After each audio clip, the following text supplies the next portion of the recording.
യെരമ്യാ പ്രവാചകന്റെ പുസ്തകം 10-ാമത്തെ അധ്യായം അതിൻ്റെ 1 മുതൽ 25 വരെയുള്ളതായ വേദവാക്യങ്ങൾ. ഇസ്രായേൽ ഗൃഹമേ, യഹോവ നിങ്ങളോട് അരുളി ചെയ്യുന്ന വചനം കേൾപ്പീൻ. യഹോവ ഇപ്രകാരം അരുളി ചെയ്യുന്നു: ജാതികളുടെ വഴി പഠിക്കരുത്, ആകാശത്തിലെ ലക്ഷണങ്ങൾ കണ്ട് ഭ്രമിക്കരുത്. ജാതികളല്ലോ അവ കണ്ടു ഭ്രമിക്കുന്നത്. ജാതികളുടെ ചട്ടങ്ങൾ മിഥ്യാമൂർത്തിയെ സംബന്ധിക്കുന്നു. അത് ഒരുവൻ കാട്ടിൽ നിന്ന് വെട്ടിക്കൊണ്ടുവന്ന മരവും ആശാരി വെച്ചുകൊണ്ട് ചെയ്ത പണിയുമത്രേ. അവർ അതിനെ വെള്ളിയും പൊന്നും കൊണ്ട് അലങ്കരിക്കുന്നു, അത് ഇളകാതെ ഇരിക്കേണ്ടതിന്. അവർ അതിനെ ആണിയും ചുറ്റുകയും കൊണ്ട് ഉറപ്പിക്കുന്നു. അവ വെള്ളരിത്തോട്ടത്തിലെ തൂണ് പോലെയാകുന്നു. അവ സംസാരിക്കുന്നില്ല, അവയ്ക്ക് നടപ്പാൻ വഹിയായ കൊണ്ട് അവയെ ചുമന്നുകൊണ്ട് പോകേണം.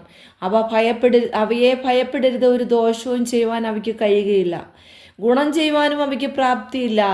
യഹോവേ, നിന്നോട് തുല്യനായവൻ ആരുമില്ല.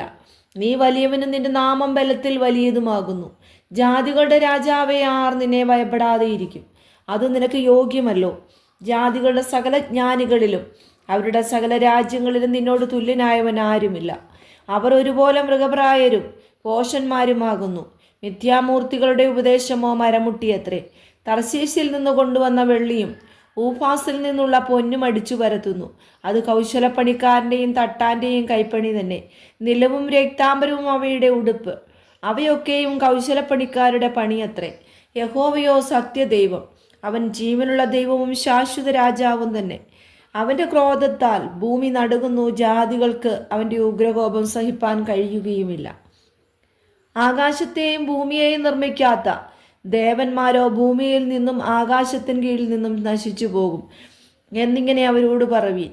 അവൻ തൻ്റെ ശക്തിയാൽ ഭൂമിയെ സൃഷ്ടിച്ചു, തൻ്റെ ജ്ഞാനത്താൽ ഭൂമണ്ഡലത്തെ സ്ഥാപിച്ചു, തൻ്റെ വിവേകത്താൽ ആകാശത്തെ വിരിച്ചു. അവൻ നാദം പുറപ്പെടുവിക്കുമ്പോൾ ആകാശത്ത് വെള്ളത്തിൻ്റെ മുഴക്കമുണ്ടാകുന്നു. ഭൂമിയുടെ അറ്റങ്ങളിൽ നിന്ന് അവൻ ആവി കയറ്റുന്നു. മഴയ്ക്ക് മിന്നലുണ്ടാക്കി തൻ്റെ ഭണ്ഡാരത്തിൽ നിന്ന് കാറ്റ് പുറപ്പെടുവിക്കുന്നു. ഏതു മനുഷ്യനും മൃഗപ്രായനും പരിജ്ഞാനമില്ലാത്തവനുമാകുന്നു.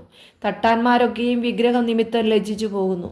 അവർ വാർത്തുണ്ടാക്കിയ വിഗ്രഹം വ്യാജമത്രേ. അവയിൽ ശ്വാസവുമില്ല, അവ മായയും വ്യർത്ഥ പ്രവൃത്തിയും തന്നെ.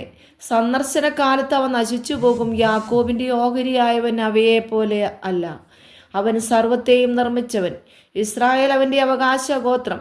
സൈന്യങ്ങളുടെ യഹോവ എന്നാകുന്നു അവൻ്റെ നാമം. നിരോധത്തിൽ ഇരിക്കുന്നവളെ നിലത്തുനിന്ന് നിന്റെ പാണ്ഡം എടുത്തുകൊള്ളുക. യഹോവ ഇപ്രകാരം അരുളി ചെയ്യുന്നു: ഞാൻ ഈ തവണ ദേശത്തിലെ നിവാസികളെ കവണയിൽ വെച്ച് എറിഞ്ഞു കളയും.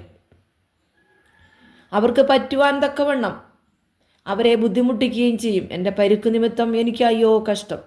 എൻ്റെ മുറിവ് വ്യസനകരമാകുന്നു എങ്കിലും ഞാനത് സഹിച്ചേ മതിയാവൂ എന്ന് പറഞ്ഞ് എൻ്റെ കൂടാരം കവർച്ചയായി പോയിരിക്കുന്നു. എൻ്റെ കയറൊക്കെയും മറ്റിരിക്കുന്നു. എൻ്റെ മക്കൾ എന്നെ വിട്ടുപോയി, അവർ ഇല്ലാതായിരിക്കുന്നു. ഇനി എൻ്റെ കൂടാരം അടിപ്പാനും തിരശ്ശീല നിവർത്തിക്കുവാനും ആരുമില്ല. ഇടയന്മാർ മൃഗപ്രായരായി തീർന്നു. യഹോവയെ അന്വേഷിക്കുന്നില്ല, അതുകൊണ്ട് അവർ കൃതാർത്ഥരായില്ല. അവരുടെ ആട്ടിൻകൂട്ടമൊക്കെയും ചിതറിപ്പോയി. കേട്ടോ, ഒരു ശ്രുതി ഇതാ, യഹൂദാ പട്ടണങ്ങളെ ശൂന്യവും കുറുക്കന്മാരുടെ പാർപ്പിടവുമാക്കേണ്ടതിന് അത് വടക്കു നിന്നൊരു മഹാകോലാഹലവുമായി വരുന്നു. യഹോവേ, മനുഷ്യന് തൻ്റെ വഴിയും നടക്കുന്നവന് തൻ്റെ കാലടികളെ നേരെയാക്കുന്നതും സ്വാധീനമല്ല എന്ന് ഞാൻ അറിയുന്നു. യഹോവേ, ഞാനില്ലാതെ ആയി പോകാതിരിക്കേണ്ടതിന് നീ എന്നെ കോപത്തോടെയല്ല ന്യായത്തോടെ അത്രേ ശിക്ഷിക്കണമേ.